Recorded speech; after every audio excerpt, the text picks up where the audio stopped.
Hi, let's talk contract writing reminders. This is a random list of things in no particular order that I thought could be great reminders for our law update time. Are just good etiquette and good law and some good things to keep in mind when we're writing offers. The first one is present all offers. Even if your seller is already under contract, you already have an accepted offer. If someone else brings you an offer, you still have a duty to disclose that and present it to your seller. Now, this may not happen very often for those of us that maybe work in residential, because a lot of times we've got an agreement that says, once this offer is accepted, we will quit marketing the property. And if your seller has agreed to that, and that's what everyone agrees to on the contract, then obviously the property goes to pending on the MLS. We take it offline. We maybe put a sold or pending sign on the actual for sale sign in the front yard. And then we stop showings. We don't do open houses, right? This is different though.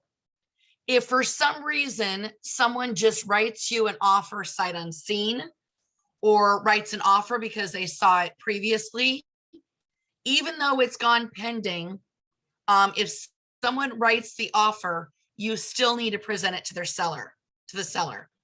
Now, can your seller do anything with that second offer? Probably not, but they still need to know that it exists, because how they navigate through the inspection process or any of the other details, knowing that that other offer exists could help influence how they make those decisions. So for example, you've got an accepted offer with your seller, full price, and then another offer comes in randomly that is also for full price, cash, subject to no inspection. Even though your seller maybe cannot perform and do anything with that second offer, they still again need to have it presented to them, because then when the first buyers are navigating through the inspection process, they may negotiate those inspection items a little bit differently, maybe knowing that a backup offer or a second offer even exists. So again, even though your seller may not be able to do anything with it, all offers need to be presented no matter what. Showings and offers are two separate things, correct? The next one is protective clauses. So first of all, what is a protective clause?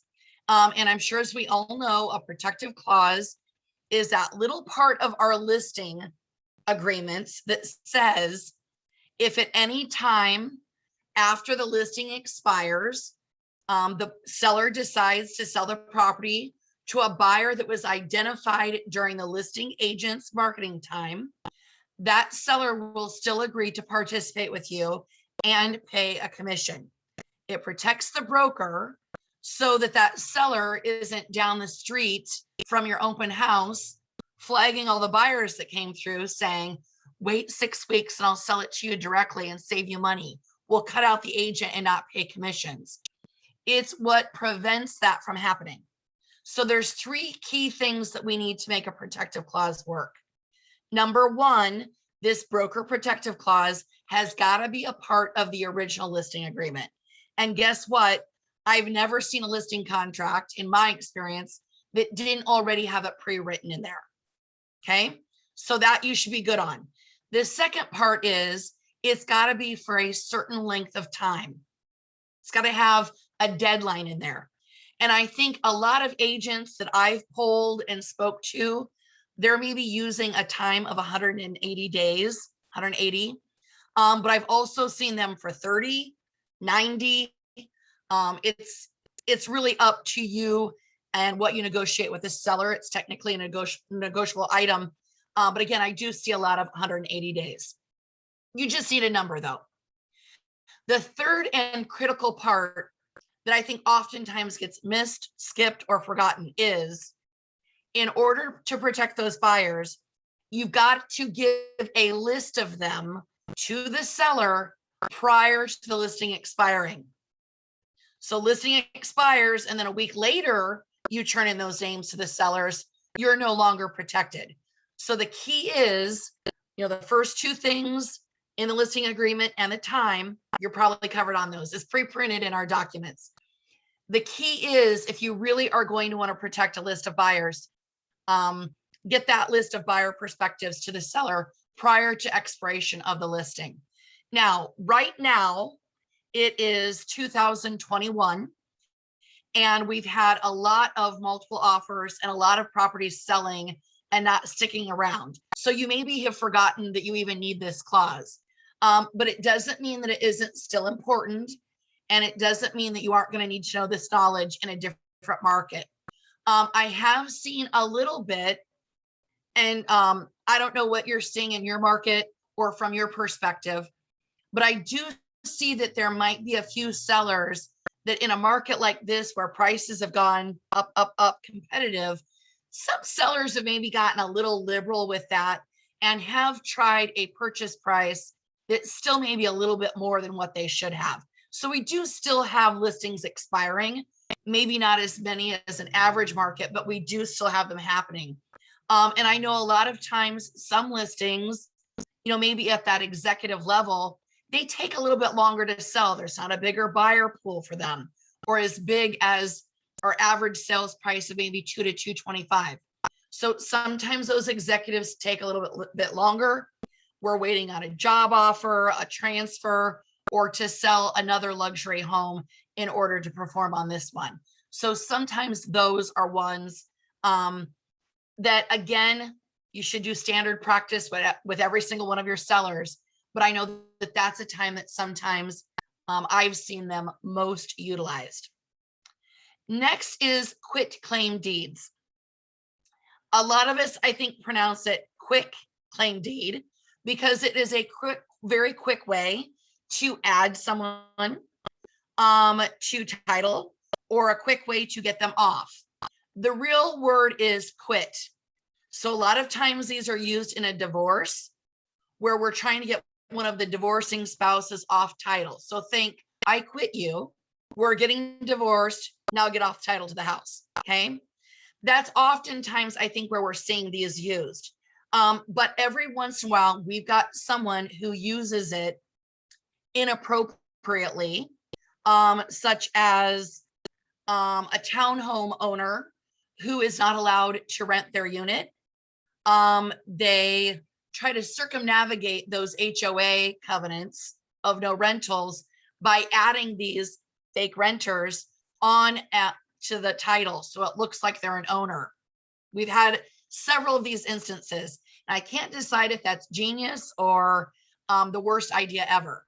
No, it's the worst idea ever. Because anytime we add people to title, now we've got to go back and do a search of anything they could have done that would have given a negative encumbrance or negative lien or title defect to that property. So quit claim deeds really should be for deed cleanup.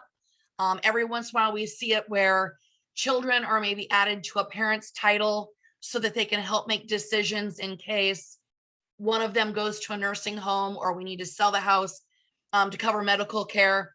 It's used for those types of things. But otherwise, a quit claim deed offers no warranty.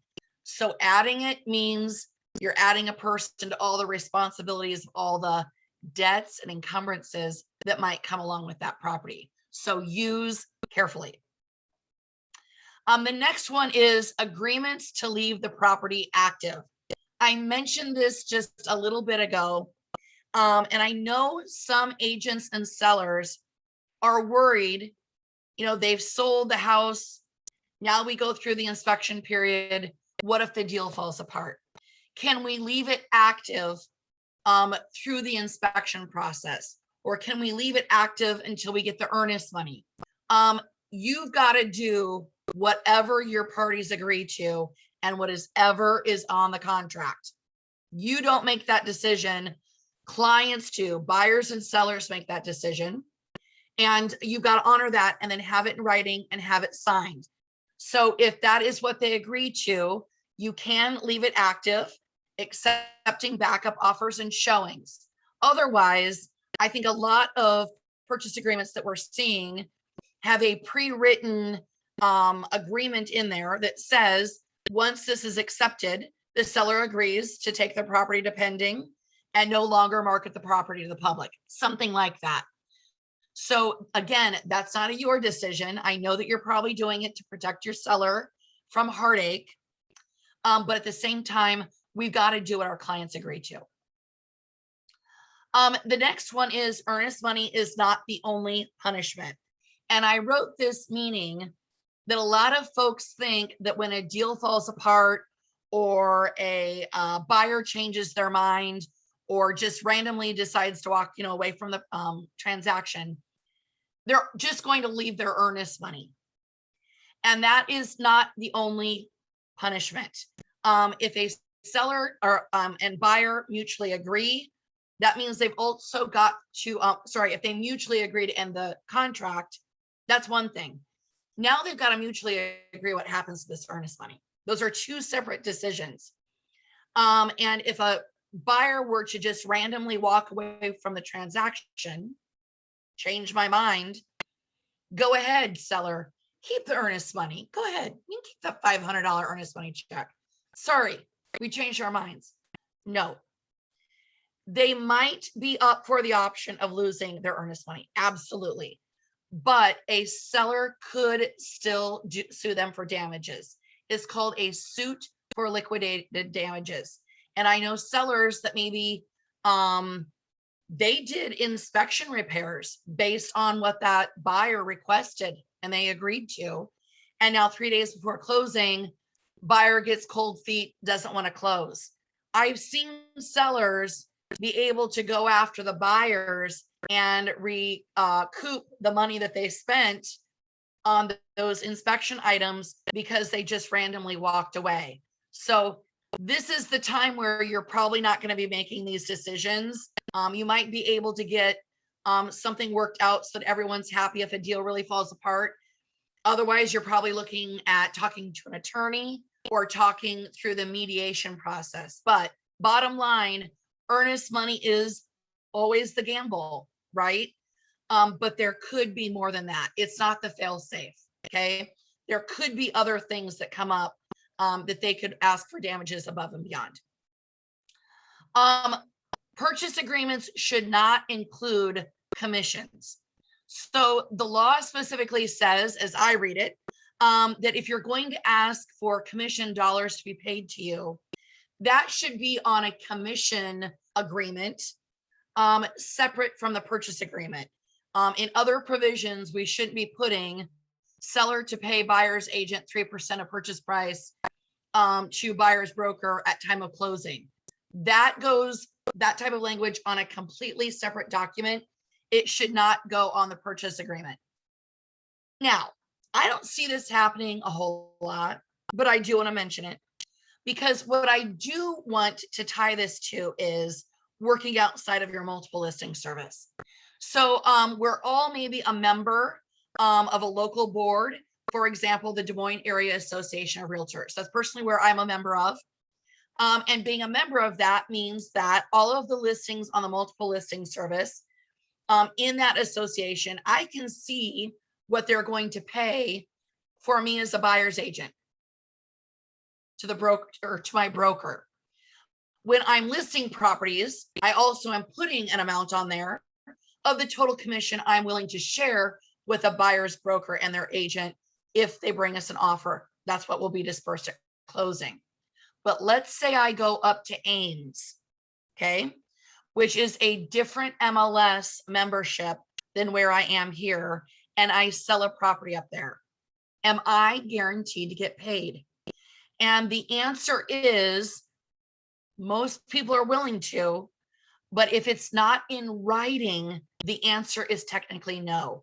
So if for some reason you are going to be working outside of your local board, I know more and more agents all the time belong to multiple memberships, which I think is really a cool thing. And I love to see all of these areas of Iowa getting all of these, this new talent, to work with as well. So I think it's a cool thing, but do make sure that if you are working outside of your MLS, do make sure that you have something signed saying that they will pay you, but do not have that signature or that request be on the purchase agreement. And I've seen it both ways. I know some brokerages that if you're not a member of the MLS, they don't pay, but I know a lot they're more than happy to as well. So that's really why you want clarification. Read your inspection clause carefully is our next one. Now, I know how we are as agents. We don't always read, right? We all know that. It's kind of a fun thing about us as agents. That inspection clause on your purchase agreements, it's a little wordy, isn't it? And so that way it's very easy to read 10-day business days from final acceptance. Oh, and now you're fading and you don't read the whole thing. Please read the whole thing. I know a lot of us have moved to a standard uniform contract in our associations, but I know that some are still using their own paperwork, and that's fine. No one has to use the uniform, even though I know that it's become a very popular and well-received thing. But do read the whole thing, guys. I know I don't love to read either. And when I do read, I prefer it to be bullet point, but I get it. We've got to read those. So we not only know the timeline that the buyer has to do the inspection, we know when they've also got to have their requests for repairs made. We know when the timeline starts. When does the clock start in counting down those days so that we know when they end? Once we submit that request to the seller, how many days do they have to respond? Is it regular days or business days? Once the seller responds with anything less than requests, how long does the buyer have now to respond to that? So I think with the DMAR standard contract, you fill in the number of days for inspection, which, by the way, there's no standard number there. It is a blank because it's negotiable. I'm seeing some at 3 days, 5 days, 7 days, 10 days. Whatever you agree to between buyer and seller, those are your days. Understand the timeline. Then I believe ours says that seller has 3 days to respond to buyer, and then buyer has another 2 days to respond to seller based on what they come back with. So whatever it is, please read that carefully and know your deadlines. I've seen a lot of us just so busy running that we forget a date every once in a while, or we forget that maybe Labor Day wasn't a business day and we miscalculate days or something crazy like that. So get a system in place so that you're really, really tracking that. I think that will keep you from an errors and omissions insurance claim. A novation does not reset the timeline.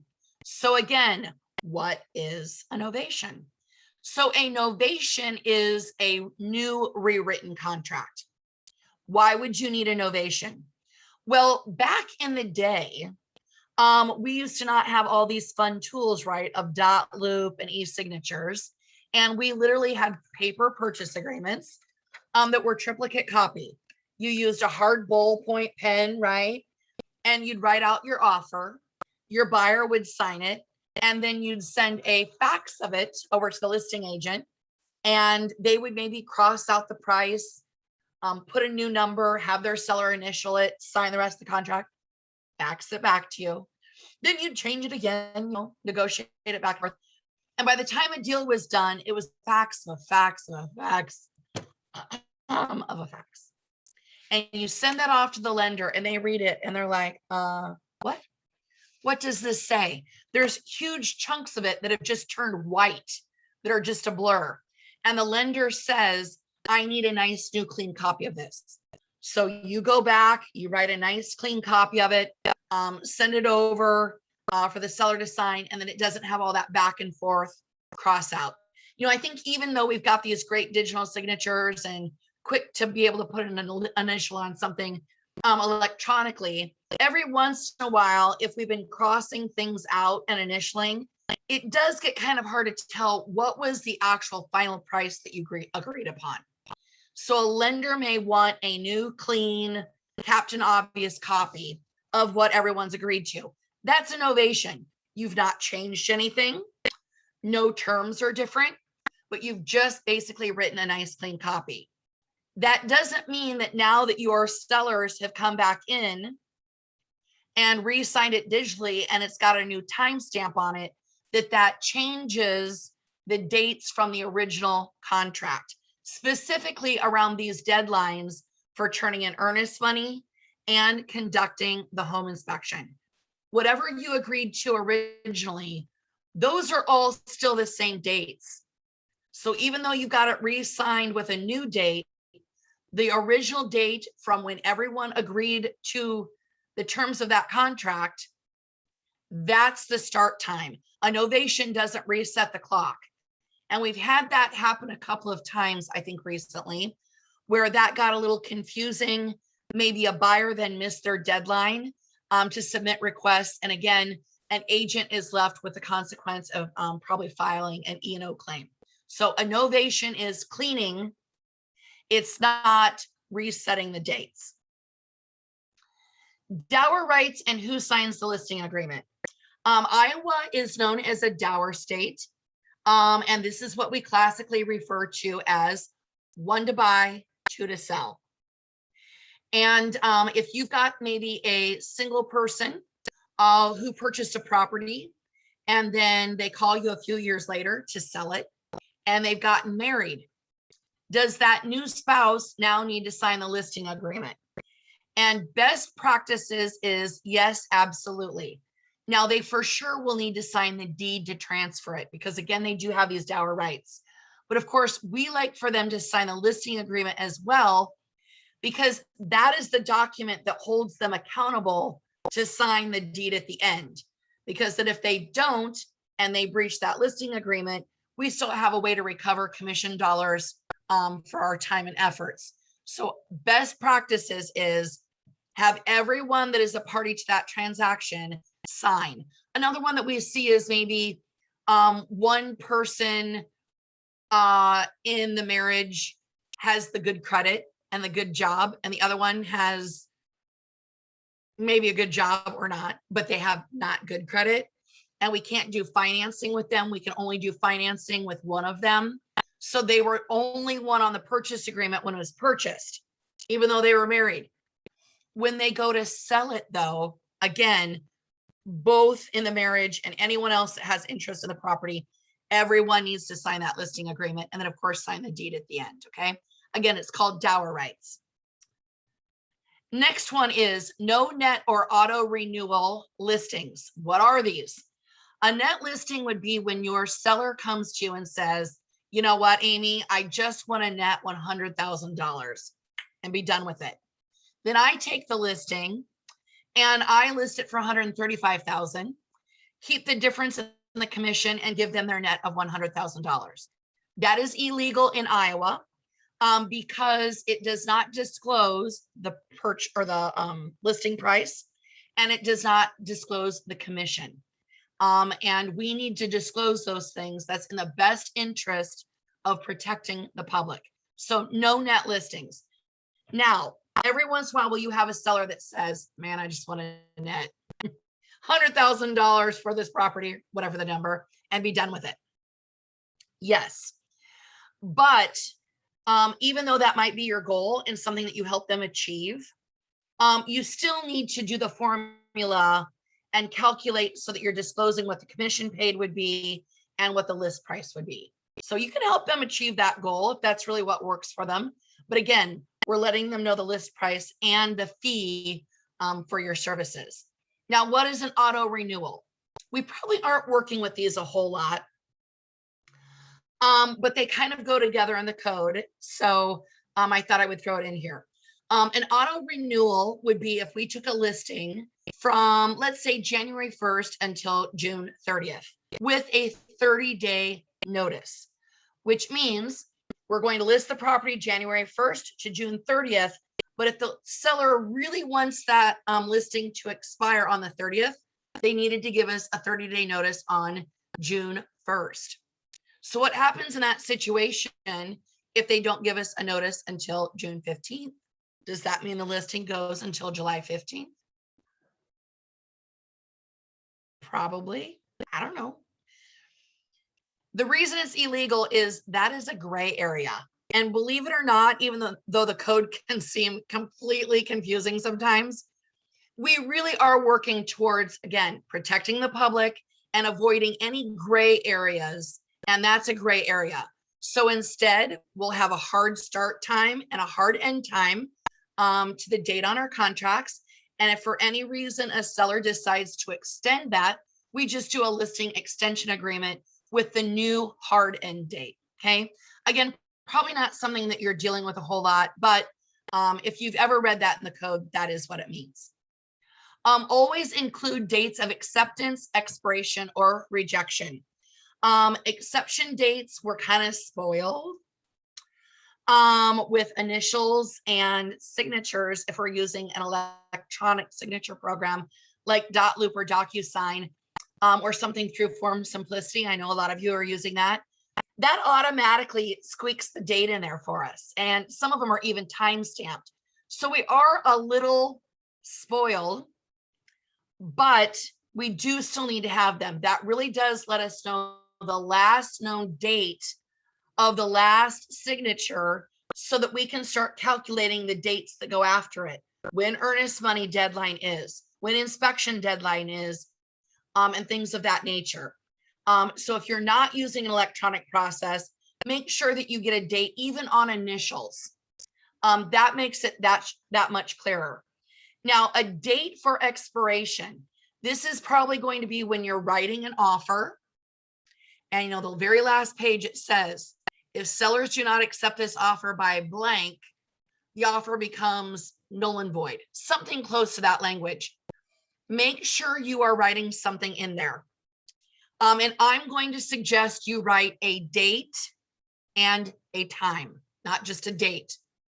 If you do upon acceptance, I think a lot of us at one point were taught to do right upon acceptance. That makes it seem like it's got to happen right away. I've had that backfire because upon acceptance, maybe the seller wasn't available or right away, or the agent wasn't available right away to present it in my imagination, how I thought it was going to go down. So if we do deadlines and dates, that's what I would probably advise, and what I think a lot of agents probably do, but do a date and a time. Now, with that expiration, how do you choose the date and time? I don't know. I'd love to be able to give you a great formula.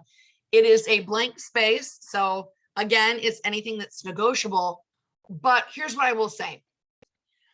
I know in a market that's moving really quickly with multiple offers, you want a response ASAP. Otherwise, that seller is just going to keep showing it, maybe getting more and more offers for your buyer to compete against. So I get a situation where you would want it to be quick.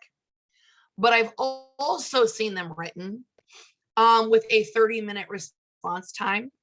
I've seen it written with a 2-hour response time. And I'm not saying you can't do that. Obviously, anything is possible. I'm just saying, if you're going to do really tight time frames, maybe have a conversation with the listing agent to see if that's even realistic. Unfortunately, the reality is our buyers and sellers still work jobs. That's how they afford to buy and sell this real estate with us. And so someone may not be able to step out of surgery to meet a 30-minute deadline.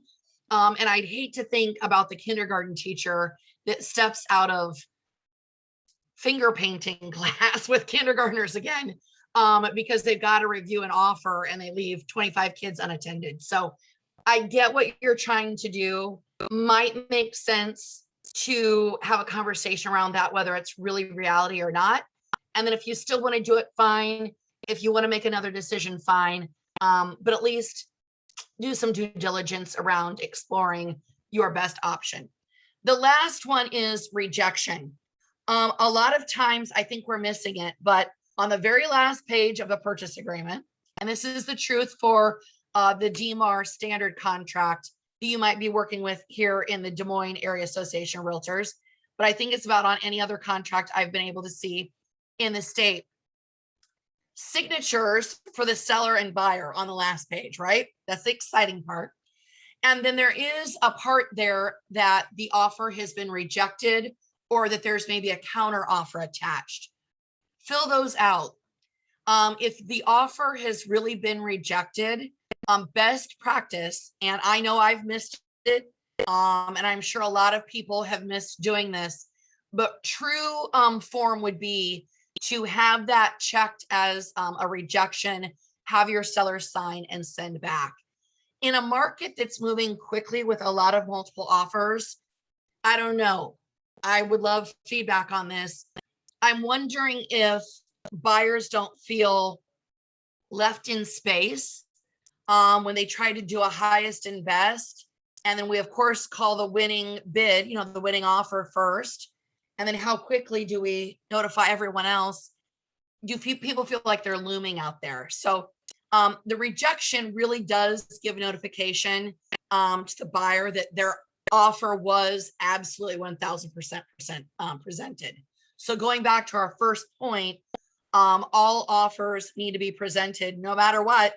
This does solidify that theirs got presented. Because I'll tell you what, have you ever been in a multiple offer situation and the house has been on the market for maybe 90 days?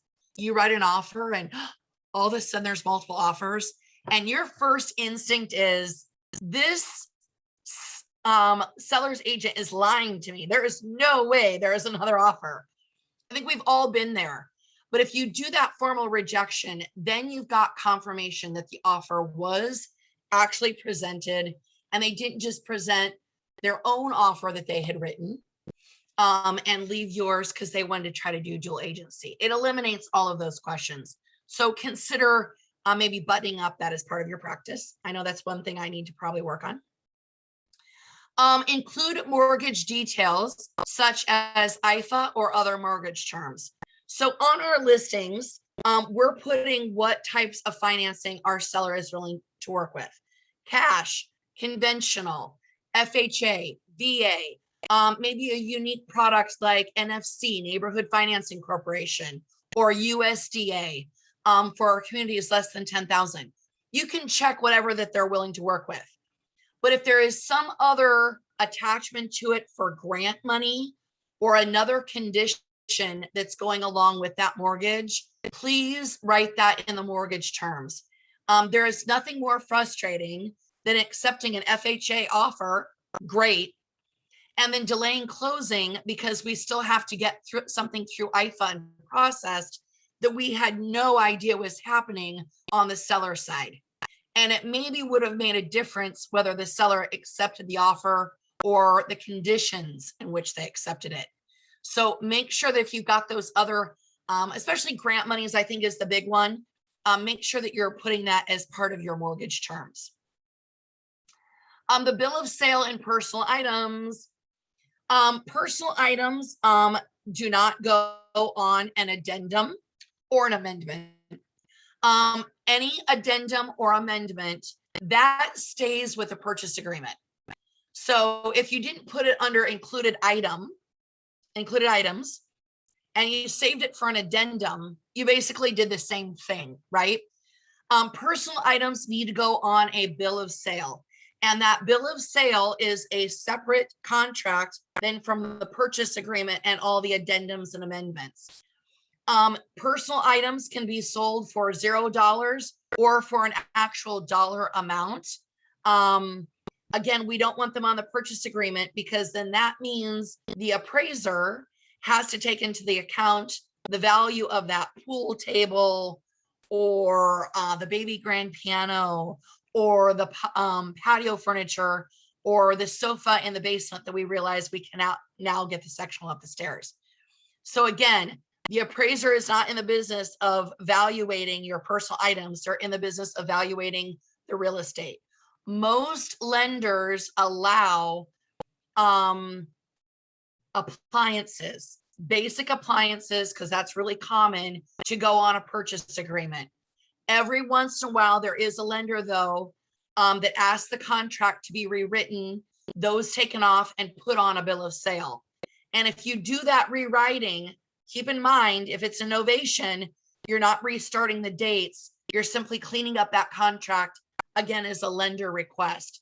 So every once in a while, maybe there's a certain loan program that specifically doesn't want it. And those are great questions to ask your favorite lenders. how they prefer that to be written.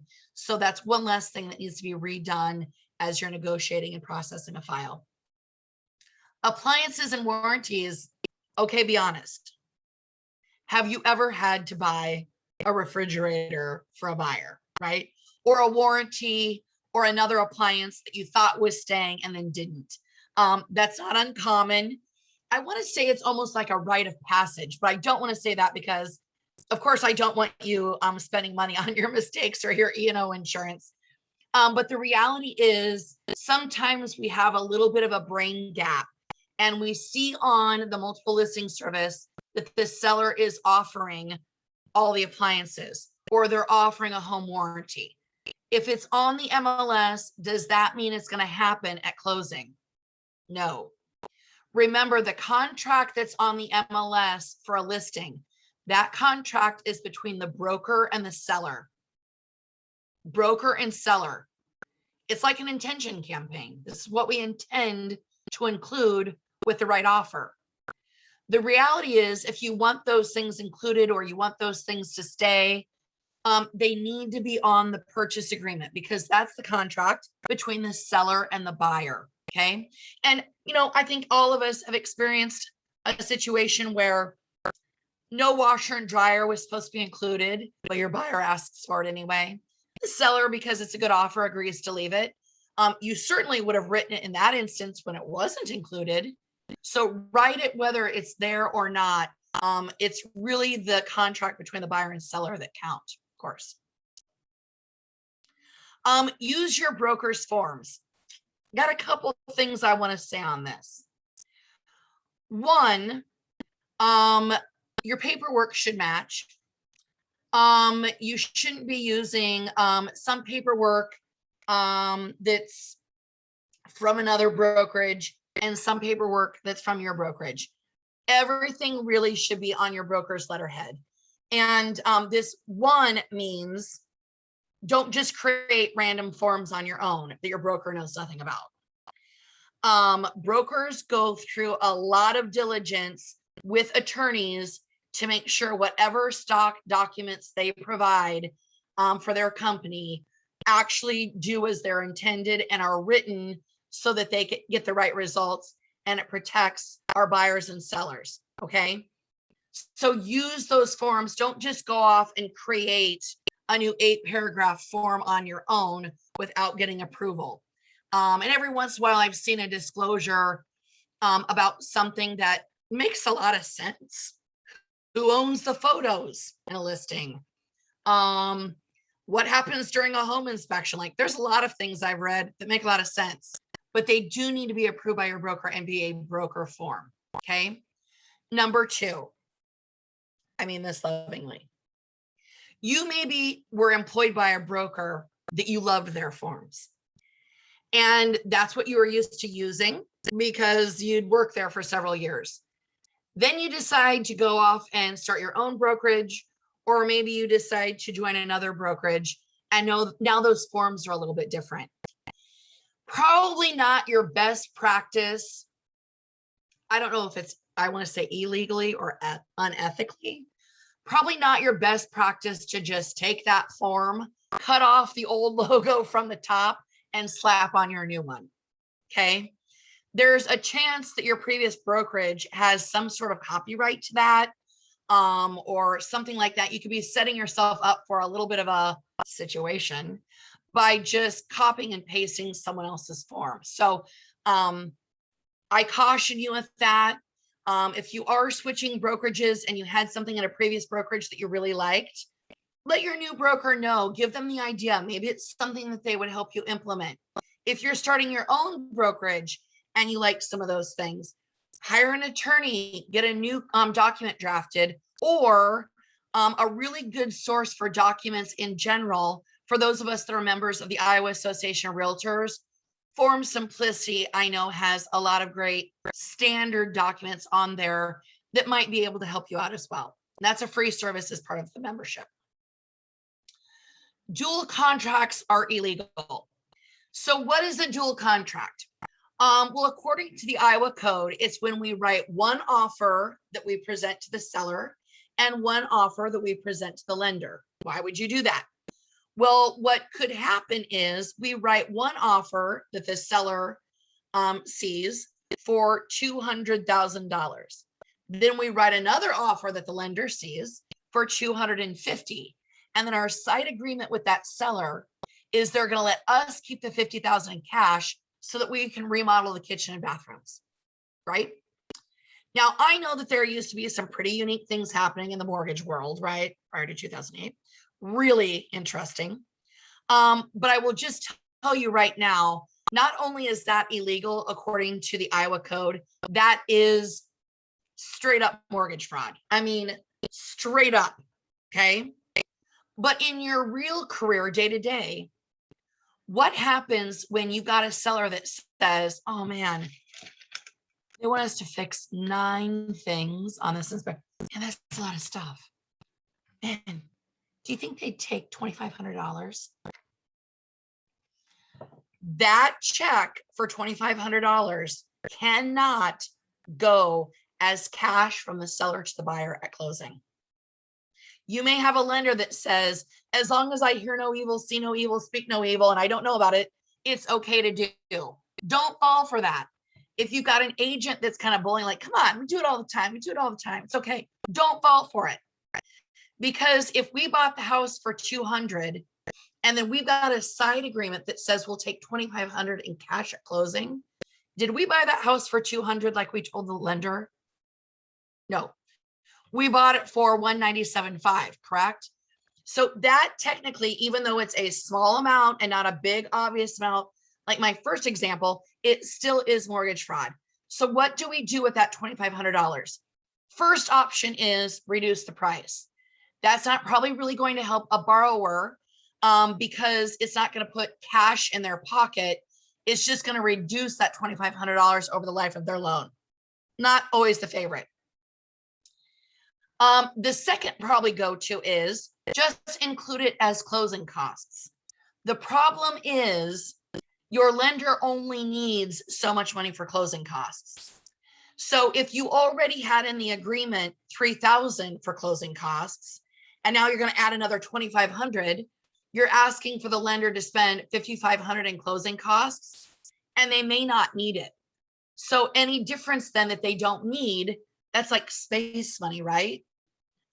Like the seller said it would be for the borrower, but the borrower doesn't need all of it. And so does it go back to the seller? And we're not finding out maybe these details until right before closing. And now it's a panic on what we do with that money. Plan ahead to get ahead. Plan ahead to get ahead. Before you agree to a big dollar amount, ask the lender what is the maximum that they need for closing costs. And if they're already got enough money to cover all of that, now this is where it gets a little bit more tricky, and we've got to go to plan C, right? We tried price, we tried closing costs, now we're on to plan C. And that's probably going to be where maybe we go and get bids for that work, and we have the seller write the check directly to the vendor. The other caveat with that, though, is will the lender allow those checks to come out of proceeds and be on the settlement statement? Some loan programs may or may not allow that. So again, get some lender blessing, but do not commit mortgage fraud. I know that this is an online course and I can't see you right now, but trust me, you are too good looking to be in an orange jumpsuit in jail. So please do not do this. Be very careful with it. Receipt of earnest money and accepted contracts. So when is a contract accepted? When do we have the green light that we've got a deal? Well, it has been when all parties have signed and accepted all the terms, and then both parties have been notified, right? It's the whole idea of signed, sealed, and delivered. That's when a contract is a contract, okay? I want to spin a couple things off this conversation that I think do get confused. And you may or may not be experiencing this in your business. But number one, we've had a few instances, especially in a market again that's moving very, very quickly. Buyers are forced to make fast decisions about a property. Everybody signs it, accepts all the terms. Both parties get notified and a copy of it. Buyer sleeps on it and then decides, yeah, I never want to sleep in it. I have cold feet. I should not have acted so impulsively. So the buyer's agent calls the seller's agent the next morning and says, sorry, my buyers changed their mind. They took the pillow test and slept on it and decided we don't want to move forward with the transaction. But hey, no biggie, because we didn't give you the earnest money. It's a biggie. It's a biggie. Now, are most sellers maybe going to create a lawsuit over that, knowing that maybe the other offers hadn't even been notified of this acceptance, and they maybe can still recover really quickly? Okay. But the reality is, the moment that you sign the contract and all the parties get it, you now are in a contract. And a contract is not a receipt for a sweatshirt. It's not a, you just don't go return that to your favorite department store if you don't want it anymore. A contract is a legally binding document. And so make sure you're respecting that the earnest money isn't like a no harm, no foul. No, you're fouling on the first condition of the contract that you agreed to. So be careful. The second thing is, when we are working with our brokerages, for compliance reasons, they're going to have standards that when you turn in a sale to them, whether it's paper or a lot of people have gone do it all through dotloop or another paperless system, whatever it is, they usually have some sort of compliance. You've got that master checklist that in order to turn in the listing and have them process it and take it to pending, they need a fully executed contract, fully executed agency, copy of the pre-approval letter, copy of the MLS sheet from the multiple listing service, fill in a couple, maybe more documents, disclosure, right? That's another big one. Lead-based paint, if that applies. And they want and need a copy of the earnest money or the trust funds if it's done electronically. That's what you need to process a sale. That is your broker's compliancy policy. But do you have an agreement on that property? Yes. And I know that I have written offers, and while we're, waiting for trust funds to clear and make the transfer, the seller agent has still been showing the property. So I'm sorry, I thought we had an agreement that once that all parties agreed to this, you would no longer market the property. She goes, yeah, but I don't have earnest money yet. I haven't turned in the sale to my office yet. No. The agreement is the agreement. Earnest money is a condition of it, just like the inspection is a condition of it, just like obtaining financing might be a condition of it, right? So once you've got an agreement, whether you got the earnest money or whether it's gone to pending through the MLS or whoever does data entry in your office, that doesn't mean that that is the backup system to still be showing and accepting offers and things. The offer is what the offer is. As soon as it's signed and all parties have been notified, you're on. You're not marketing it anymore. And even if they miss the deadline for the earnest money deposit, is that a problem? Yes. Do you want to talk to your broker about it? Absolutely. But it's a partial breach. It's not a full breach that absolutely collapses the entire deal. Buyers and sellers can agree to an extension or something like that. So just know it's the contract. You got to abide by what is in that contract. But I see that happening a lot. And again, I'm not blaming your brokerage by any means. Let's be clear. They've got to have a compliancy process. Otherwise, every file in real estate would be a hot mess express, right? So I like that they do it because they've got standards for you. But I want you to know what it really means. Going depending on the MLS is not what dictates whether you got an accepted offer or not. Long story long, right? Rescinding offers. When a buyer writes an offer and it's submitted to the seller and it's maybe got a deadline of noon tomorrow, the buyer has the right to withdraw or rescind that offer at any time before it's accepted. So what is acceptance? We probably know this, right? Acceptance is not only signature from the seller, it's notification that it's been accepted.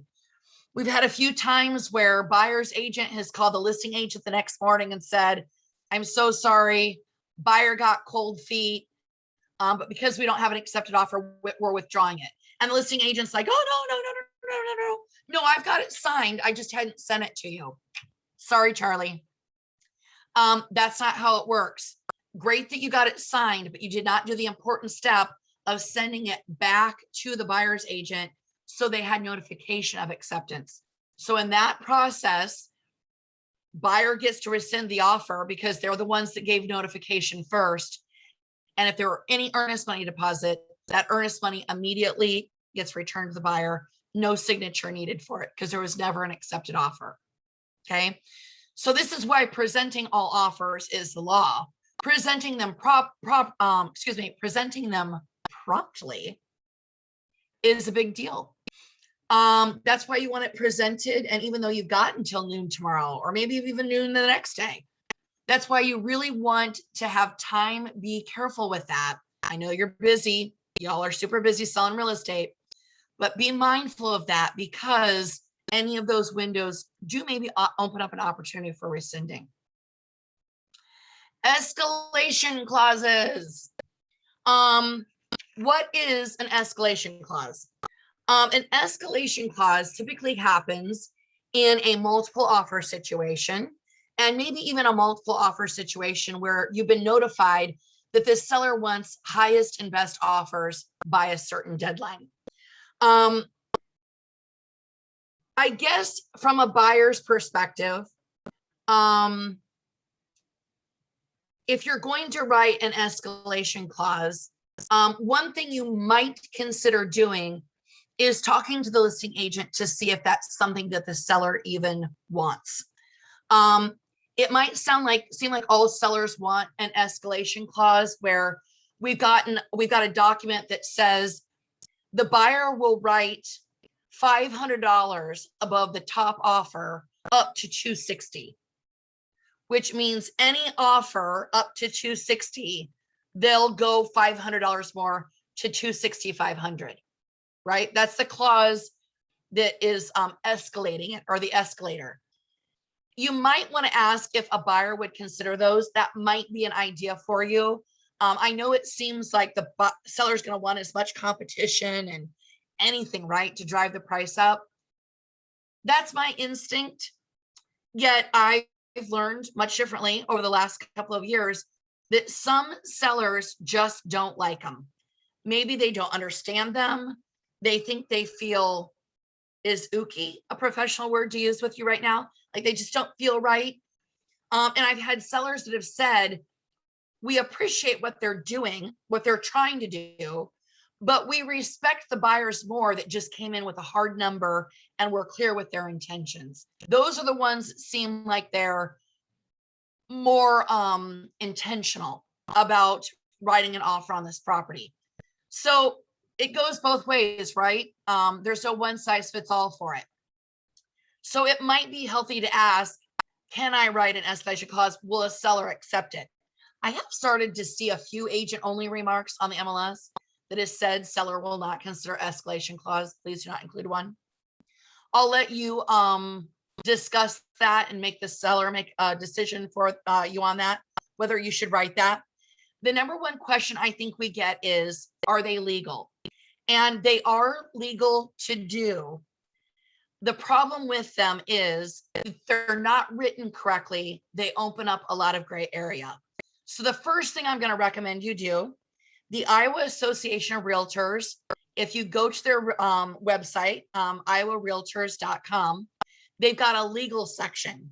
And if you click on that, there's a drop down to several legal things. And there's a bunch of legal breakdown, I think they're called videos. And they've done a really good video on there about these escalation clauses, about 10 minutes long.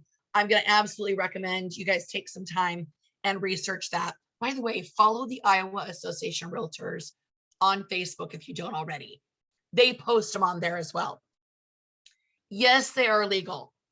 Again, they're highly misunderstood and they can really create a lot of gray area because if I write an escalation clause that says I will pay up to 300, or I will pay $500 more than the highest offer up to $300,000.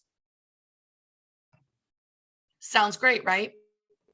The gray area is, how do we ever prove to the buyer why they paid $300,000 for it?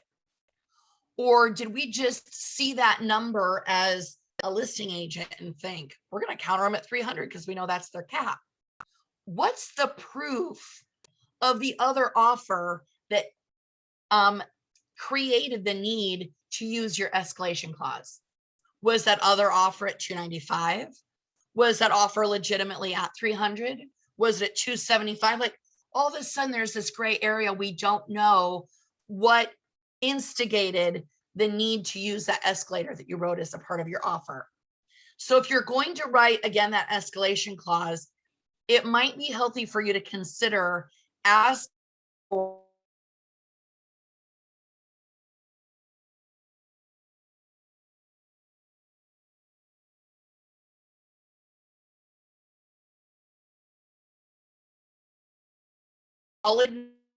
about why they're paying the price that they are. Okay. There's no gray area why we got to that number. Okay. Another option for us as we go through our list, is disclosing personal interest. Disclosing personal interest is a part of our Iowa code that says anytime we represent ourselves or immediate family members, we must disclose it in writing. So if you are buying or selling your personal home or investment personal property that you own, you're going to want to write agent is licensed in Iowa, seller is licensed in Iowa, or a buyer is licensed in Iowa. If you're representing family, immediate family, you're going to want to write seller is related to agent or buyer is related to agent. And then of course, remember, a lot of our disclosures have that is seller related to agent, that they check a box. It's on there too, but it still needs to go on that agreement so that we know that everyone signed it as a condition of that agreement. Document and disclose. Oh, sounds sexy, doesn't it? This is to prevent you from forgetting. We all rely on our memories, right? And sometimes things, when a deal closes and a year later, a client calls back and has an issue with something that they felt wasn't properly disclosed, or another issue, how you remember it a year later, very different sometimes, right? So document your conversations.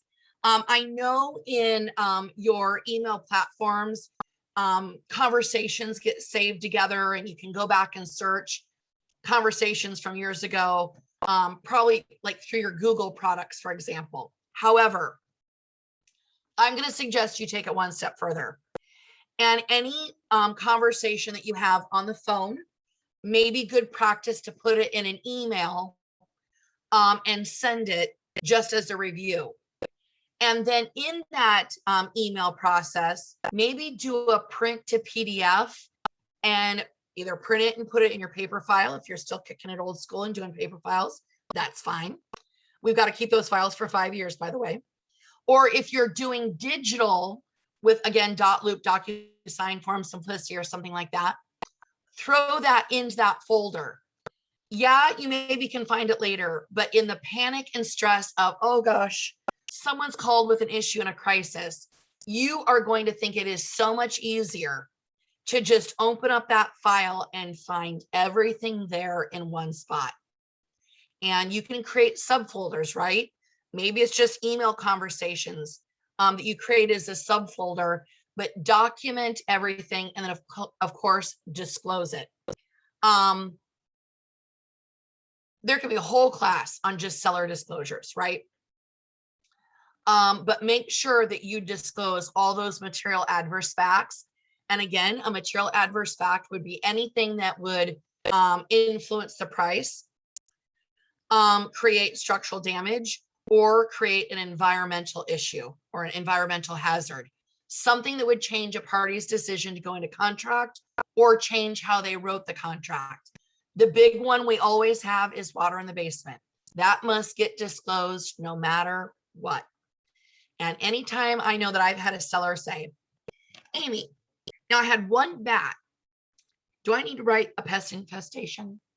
My stock answer to that personally is, if you're asking me the question, the answer is yes, because now is your chance to be in control of it being one bat in 1992 versus having your neighbor tell the story for you after you've closed on the property, right? We all know those neighbors, bless their hearts, right? They come over with a nice red velvet cake and spill their beans right about everything they know.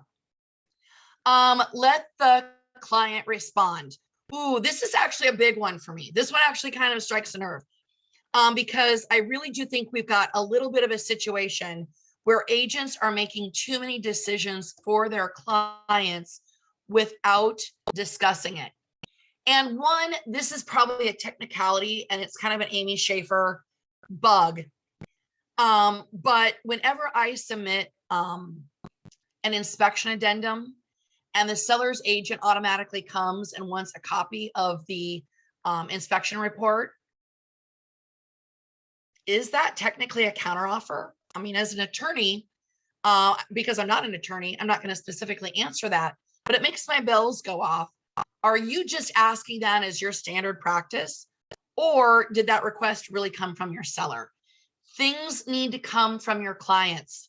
I know we make just so many decisions about whether we disclose multiple offers. I mean, the list could go on and on and on. Your clients need to make these decisions. They're looking to you for your expertise. You are there to coach and counsel them, which means you tell them the pro and con of their decisions and let them decide.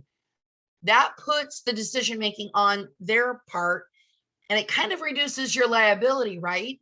Because if I disclose multiple offers, for example, and then both offers withdraw because they don't want to compete in a multiple offer situation, and I never gave my seller the opportunity to make a decision about disclosing multiple offers, and now where I had two deals coming, now I've got nothing. How are you going to explain that to your client? How are you going to explain it and them not want to fire you is my question. But if you take that to your clients and you tell them disclosing multiple offers can be a great thing because it drives up price. However, every time we disclose multiple offers, every once in a while, it does scare some folks off that aren't super competitive. We've been on the market for 90 days. So somebody may not even believe that maybe we have multiple offers. So knowing those two options, which makes more sense for you? That's really what we need to do for client response. Again, I think we get we're finely tuned selling machines, right? Finely tuned agents. And we think we know what's best for the client. And we very well do, but it's still got to be their decision. And this is last but not least, and I did kind of imply this already. You are not an attorney. You're not even close to it, probably, right? Do not give legal advice. First of all, anytime you've got a client that says, Amy, should I call and talk to my attorney about this? The answer is yes. Never deny someone wanting to seek legal counsel. Absolutely let them talk to whoever they need to. If you're going to be working with a buyer that maybe mentions that they want to have an attorney review all the legal documents they'll be signing with you, don't say no, don't do that. Nobody else does it. You can maybe say, oh gosh, you know what? I don't have a lot of clients do that, but that's your right to do. How can I set you up for success? Then maybe you want to have your paperwork pre-sent to the attorney to review. That way we're not waiting on them when it comes time to write an offer. Try to be proactive in that response. But at the end of the day, someone says they want to lawyer up for whatever reason, you need to let them. And I think we end up giving a lot of legal advice because of our experience. But make sure that if you're going to give that, you note this is based on my experience. I am not an attorney. If you have questions, you do need to seek legal advice. I hope this has been helpful and a good review for you. And you're on to the next section.